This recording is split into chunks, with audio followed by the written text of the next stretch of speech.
দিক থেকে আমি যে থানাকে জানাবো আপনার এলাকায় হয়েছে, আমি আপনাকে জানাচ্ছি। আপনি এই ক্রিমিনালকে আমরা ধরেছি, আপনি অ্যারেস্ট করুন, আপনি অ্যারেস্ট করার বন্দোবস্ত করুন, আপনি অ্যারেস্ট করার বন্দোবস্ত করুন। ওটা আমি পুলিশের সাথে কথা বলছি, আমি পুলিশের আমি আপনাকে আমি কাকে ফোন করছি, আপনি কাইন্ডলি বন্দোবস্ত করুন। আরে ভাই এই আমি খবর পাই যে আজকে রাত্রি 10:30 অ্যাপ্রক্সিমেটলি আমাদের পার্টির মঙ্গলাচরণ চক্রবর্তী 66 বছর বয়স, স্ট্রেন্ট আছে, ভদ্রলোক নিজের বাড়ির সামনে দাঁড়িয়েছিল। কিছু গুন্ডা আসে, সেই গুন্ডারা এসে প্রথমে তাকে বলে সিপিএমের হয়ে বুথে বসা যাবে। তিনি বলেন যে আমি কোথায় বসবো সেটা আমার ব্যাপার। বলা সঙ্গে সঙ্গে নেমে এলোপাথারি কিল, চর, ঘুষি, লাথি, কপালের এতটা ফেটেছে, বিভিন্ন জায়গায় চোট আছে। তখন তাকে বাঁচানোর জন্য একজন 72 বছর বয়সী ভদ্রমহিলা এবং একজন 15 বছর বয়সী কিশোর তারা এগিয়ে আসেন। তাদেরও চোট হয়, তাদের ওপরও চড়াও হয় এই ক্রিমিনাল। তারপরে তারা বাইকে করে পালিয়ে যায়। বাইকের কি 2426 এই বাইকের এটা জেনে রাখো তো, বাইকেরটা জেনে দাও। এটা 101 নম্বর ওয়ার্ড, পাটুলি থানার অন্তর্গত। এই পাটুলি থানার অভ্যন্তরে কয়েকদিন আগে সিপিআইএম কর্মী, ক্যান্সার পেশেন্ট, তাকে মারধর করা হয়েছিল। আমরা অভিযোগ জানিয়েছিলাম। তৃণমূল কর্মীটিকে ধরা তো হয়নি বটেই, বরং সেই সিপিআইএম কর্মীকে থানায় ডেকে ফলস কেস দেওয়া হয়েছে। ফলত এই ঘটনা বাঘাযতীন হসপিটালে। তারপরে আমি এই কর্মী তাকে ভর্তি করতে আসি। দুটি সন্দেহজনক ছেলে আসে এখানে। তাদেরকে আপনাদের উপস্থিতিতে তাদেরকে এই ভিকটিমরা যারা মার খেয়েছে সেই মেয়েটি আইডেন্টিফাই করে যে এরা ওই গুন্ডামির মধ্যে ছিল, এবং আমাদের কর্মীরা তাদের একজনকে ধরে নেয়।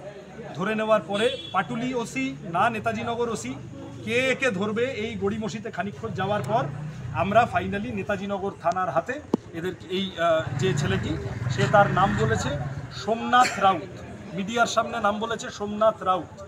এই মাঝখানে কে তৃণমূল নেতা কি বলে গেল, বাচ্চা সিং না কি নাম, সে এসে আপনাদের ক্যামেরার সামনে ওই ছেলেটিকে চড় মারে। আমরা কিন্তু কোনো রকম গায়ে করিনি, আমরা আইন নিজেদের হাতে তুলে নিইনি, এবং আমরা পুলিশের জন্য ধৈর্য ধরে অপেক্ষা করেছি। এই তৃণমূল নেতা এসে এই ইনটক্সিকেটেড ছেলেটি প্র্যাকটিক্যালি মাতাল হয়ে আছে, একটা কথা বাক্য জড়িয়ে যাচ্ছে, ওর বলতে পারছে না, তাকে এসে চড় মারে। সে এখানে আরও খানিক কী সব বলতে যায়, কেওস তৈরি করতে যায়, তারপরে তাদের লোকেরাই তাদেরকে নিয়ে ভেগে যায়। আমার পরিষ্কার কথা, এইটা পাটুলি থানার অভ্যন্তরে প্রথম ঘটনা নয়। আমরা এই সন্দীপন মণ্ডল ছেলেটি, যার কথা ওরা মূল অভিযুক্ত হিসেবে বলেছে, যে ছেলেটি ওখানে গিয়ে এই 66 বছর বয়সী ভদ্রলোককে মারধর করে এবং বাকিদেরও ম্যান হ্যান্ডেল করার চেষ্টা করে, ফিজিক্যালি অ্যাসল্ট করার চেষ্টা করে, সাথে আরও কয়েকজন ছিল। এই ছেলেটির ক্রিমিনাল রেকর্ডসে এই ছেলেটির মিসক্রিয়েন্ট হিসেবে পরিচয় আছে পাড়ায়, পরিচিত মিসক্রিয়েন্ট। তার সাথে আরও যারা ছিল সাঙ্গপাঙ্গ, এই সন্দীপনকে অ্যারেস্ট করতে হবে, এবং সাঙ্গপাঙ্গদের একজনকে এখান থেকে হাতে নাতে ধরা হয়েছে। আমরা আইনের উপর আস্থা আছে বলে পুলিশের হাতে তুলে দিয়েছি। উই উইল ওয়েট পুলিশ কি অ্যাকশন নেয়। আমরা ইতিমধ্যে পাটুলি থানায় এফআইআর করছি, এবং আমরা শেষ দেখে ছাড়বো এই পাটুলি থানার অন্তর্গত এলাকায় এই ধরনের বাদরামো একাধিক হচ্ছে। এইটা এবার বন্ধ করতে হবে, না হলে বড় আন্দোলনের দিকে আমরা যাব। 1 তারিখ যত এগিয়ে আসছে তত এগুলো বাড়ছে। ভোটের দিন এই দিকে তৃণমূল কংগ্রেস ভয় পেয়েছে, তৃণমূল কংগ্রেসের হাঁটু ঠকঠক করে কাঁপছে।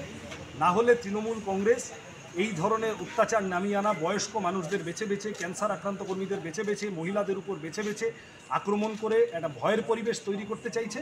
এগুলো যত করছে তত যাদবপুর বিধানসভায় আমাদের ভোট বাড়ছে। এগুলো যত করছে মানুষ তত জেদি হচ্ছেন যে আমরা এবার তৃণমূলের এই অত্যাচার তাড়িয়েই ছাড়ব। আমরা এই বিষয়ে কনফিডেন্ট, মানুষ নিজের ভোট নিজে দেবেন, এগুলোকে তোয়াক্কা করবেন না। কিন্তু প্রশাসন, পুলিশ, পাটুলি থানা, তাদের ওসি সম্পর্কে ইতিমধ্যে অনেক রকম প্রশ্ন আছে। তার এক থানা থেকে আরেক থানায় ট্রান্সফার ইত্যাদি নিয়ে এদের প্রত্যেককে নিজেদের কাজ নিরপেক্ষভাবে পালন করতে হবে। এখনও অবধি সেই কাজ হয়নি। আমরা এইটা হাতে নাতে ধরে তুলে দিলাম। এরপরে থানা বলতে পারবে না যে আমরা ক্রিমিনালকে খুঁজে পাইনি। আমরা তুলে দিয়েছি, আটক করেছে নেতাজি নগর থানা। We will see what action is taken. যদি এখান থেকে কোনো অ্যাকশন না হয় আমরা সর্বোচ্চ স্তর পর্যন্ত যাব। এই বাদরামো এই চত্বরে, যাদবপুরের শান্তিপ্রিয় চত্বরে বন্ধ হওয়া নির্বাচন। আচ্ছা বলছি, দেখান একটু আচ্ছা বলছি যে ওনাকেও আমি ভালো করে চিনি মানে ভালো কথা হচ্ছে যে আপনাদের মধ্যে কেউ একজন বলেছে যে ওখানে ভিতরে কেউ ভর্তি নেই। আমি বলেছিলাম হ্যাঁ বলুন। মানে অ্যাকচুয়ালি আমি তো এসেছিলাম জাস্ট ইনকোয়ারি করতে মানে কমপ্লেন এসেছিল বড়বাবু মানে বড়বাবু তামাংবাবু ছিলেন নাকি ছিলাম আমি পার্সোনালি বলতে পারবো না। উনি বললেন যে কেউ হয়তো ভর্তি নেই যাকে উনি তো ওইটাই দেখবেন। ওটাই আমার মিসবিহেভিয়ার হতে পারে। আচ্ছা আমরা কিন্তু এখানে অ্যাডমিট করিয়েছি। ওটা আমি জানতাম না, আই ডোন্ট নো। আপনারা হ্যাঁ অ্যাকচুয়ালি আপনারা আমরা তো সবসময় আমরা তো সবসময় সলভ করার জন্য প্রশাসনের মানুষ আপনাদের থেকে আমরা মিসলিডিং বিহেভিয়ার আশা করি না। না না আপনারা 100 পুলিশকে mislead তাহলে কোনো করবেন না। রকম ভুল হয়েছে, আমার ভুল হয়েছে। ঠিক আছে। না আমরা পুরো খবর একটুখানি দাঁড়ান দাঁড়িয়ে আছে তো উনি বড়বাবুর সঙ্গে কথা বলছেন। আমি যেটা শুনেছি সেটা কথা বলো ওনার সঙ্গে কথা বলো এবার কথা বলো রিপোর্টটা নিয়ে আমার আপনার সাথে কিছু বলার বিষয় না। নমস্কার, আমি সৃজন। আমি জানি সেটা হচ্ছে যে ধারণাকে বললাম সেটা হলো যে আমি আস্তে আস্তে শুনলাম আপনারা কেউ একজন আপনাদের মধ্যে থেকে পুলিশকে বলেছেন। আপনি যখন না পুলিশকে বলিনি না, মোবাইলে উনি ফটোটা বার করে ওনাকে দেখাচ্ছে এখানে কে মেরেছে। উনি তখন বলছে এখানে কেউ হসপিটালে নেই। একদম উনি আইডেন্টিফাই করার চেষ্টা করছে আর উনি কনস্ট্যান্টলি মিসগাইড করছেন। ফটোটা একবার দেখান যারা কাজ করছেন সরকারি মেরুদণ্ডটা সোজা করবে। মনিগঞ্জ বাড়িতে বাবা মা আছে, বাচ্চা কাচ্চা আছে, 100% হ্যাঁ আপনারও তাদের তাদের তাদের মুখটা দেখতে হবে। মানুষ তো হ্যাঁ তাদের মুখটা দেখতে হবে। একটা 72 বছরের লোককে হসপিটালে করে দিচ্ছেন আপনি মিসগাইড করছেন। মিসগাইড না, ভুল কমিউনিকেশন হয়েছে। আমি কখনো কনফিডেন্টলি বললেন যে আমি তো নিজে শুনেছি। তারপর আমি কারো কথা শুনে ঠিক আছে, উনি অন ক্যামেরা বলে আপনি দিয়েছে। স্পটে এসছেন, কারো কথা হসপিটালে দেখলেন না, কিছু ভেরিফিকেশন করলেন না, আপনি বলো কারো কথা শুনে বলে দিচ্ছেন। ছবিটা দেখো কে ভর্তি আছে ছবিটা দেখো আমি সিবিজি কমপ্লেন নিয়ে এসেছিলাম। হ্যাঁ সিবিজি আমরাই করেছি। হ্যাঁ সিবিজি হ্যাঁ ওই সিবিজি দিনে আমরা এসেছি তো। জিজ্ঞেস করেছিলাম ছবিটা দেখো ছবিটা দেখো এই ভদ্র কার এই দুজনের মধ্যে আমরা আমাদের কে সিবিজি কমপ্লেনে তখন বললেন বড়বাবু বললেন যে কেউ ভর্তি নেই, আমরা নিচে দুজন, আছি। একজন সেই কথাই আমি পুরুষ, একজন রিপিট মহিলা। করলাম। হ্যাঁ। রিপিটেডলি আমি সেটাই করেছি, কে আর কিছু ভর্তি না। আছে এটা আমার একটু বলুন। উনি বললেন বেরিয়ে গেলেন যে রিপিটেডলি উনি আমাদের দাঁড়াও। এই সিবিজি কমপ্লেন এই দুজনের এই ভদ্রলোক ইয়ে দেওয়া আছে। আমি শুধু জানতে চেয়েছিলাম এই দুজনের মধ্যে কে ভর্তি আছে। হ্যাঁ, উনি বললেন এটাই কেউ আমি একজন জানতে বলেছেন যে কেউ ভর্তি নেই। নেই। উনি আচ্ছা, উনি অলরেডি এটা স্বীকার করে ফেলেছেন যে উনি এটা বলেছেন। আপনি শোনেননি তখন ওখানে দাঁড়িয়েছিলেন। আমি ওনাকে খুব নম্রভাবে বলেছি, ভদ্রভাবে বলেছি যে সরকারের কাজ যিনি করছেন, যিনি কমিশনের কাজ করছেন, যিনি প্রশাসনের কাজ করছেন, পুলিশকে মিসলিড করাটা তার কাজ। এটা ফার্দার যেন না হয় উনি বলেছেন সরি। হয়ে গেছে?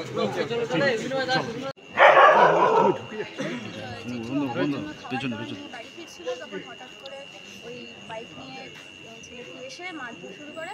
আমি যখন যাই আমাকেও গায়ে হাত দেয়, লাথি মারে। আমি পড়ে গেছিলাম, আমি আটকাতে গেছিলাম, আমাকে লাথি মারে। আর যাকে গ্রেফতার করা হয়েছে সে আমার উপর প্রচণ্ড জোরে চিল্লায়, মানে এরকম কথা বলে হঠাৎ করে চিল্লাচ্ছে, সবার সামনে চিল্লিয়েছে।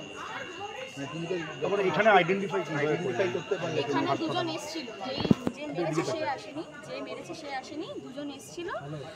দুজনের মধ্যে একজনকে ধরা হয়েছে আর একজন তো পালিয়ে গেছে। আমি আইডেন্টিফাই করি এই দুজনেই ছিল।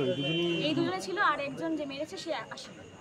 তোমার নামটা একটু শ্রীময় চক্রবর্তী। চলো কাটো।